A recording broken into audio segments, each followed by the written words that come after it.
নবপর্ণার রান্নাঘরে সবাইকে স্বাগত। আজ বানাবো খাসির মাংস, কিন্তু অনেকটা হেলদি উপায়ে আর মারাত্মক টেস্ট হবে। এখানে আমি একটা পেঁপের অর্ধেকটা পিস পিস করে কেটে নিয়েছি। তার মধ্যে একটা বড় পিস ঝাঁঝরিতে একটু ঘষে নিতে হবে। এই যে পেঁপে কোড়ানো আমার রেডি হয়ে গেছে। অন্যদিকে 3টে মাঝারি মাপের পেঁয়াজ কুচিয়ে নিয়েছি আর মাংসের জন্য আলুও কেটে নিয়েছি।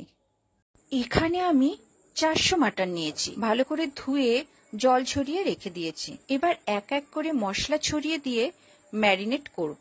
অল্প কিছুটা পেঁপে কুড়িয়ে রেখেছিলাম, সেটাই প্রথমে দিয়ে দিচ্ছি। ছোট চামচের 2 চামচ হলুদ গুঁড়ো দিয়ে দেব। এবার আবারও ছোট চামচের 2 চামচ জিরে গুঁড়ো দিয়ে দিতে হবে। ওই চামচেরই মাপে 2 চামচ ধনে গুঁড়ো দিয়ে দিতে হবে। স্বাদ মতো নুন দিয়ে দিতে হবে। আদা রসুন বাটা দিয়ে দিতে হবে।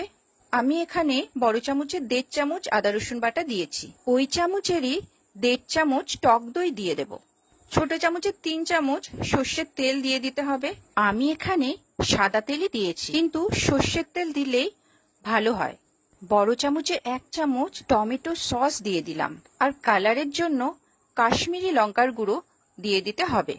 এবার মাটনটা মশলার সাথে ভালো করে মাখিয়ে নিতে হবে। আর সবকিছু একসাথে মাখা হয়ে গেলে 1-2 ঘন্টা ম্যারিনেট করে রেখে দেব।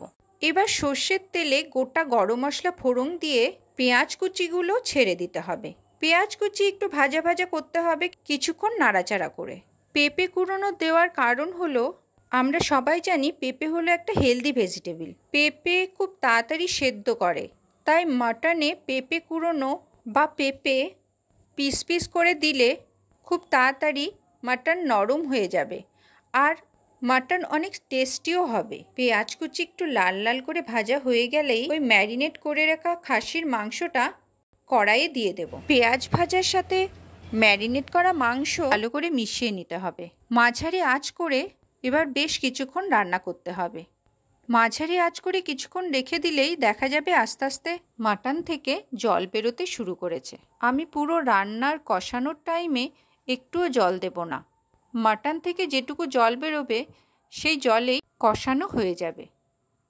এবার ঢাকা দিয়ে কিছুক্ষণ রেখে দেব, যাতে মাটনটা অনেকটা সেদ্ধ হয়ে যায়। এবার আলু আর পেঁপের টুকরোগুলো দিয়ে দেব মাটনের মধ্যে।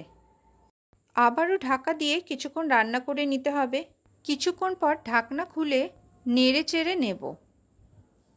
এইভাবে বেশ কিছুক্ষণ রান্না করার পর মাংস অনেকটাই কষে আসবে আর তেল ভেসে উঠবে। মাটনটা ভালো করে সেদ্ধ করার জন্য আমি এবার প্রেসারে দিয়ে দিয়েছি।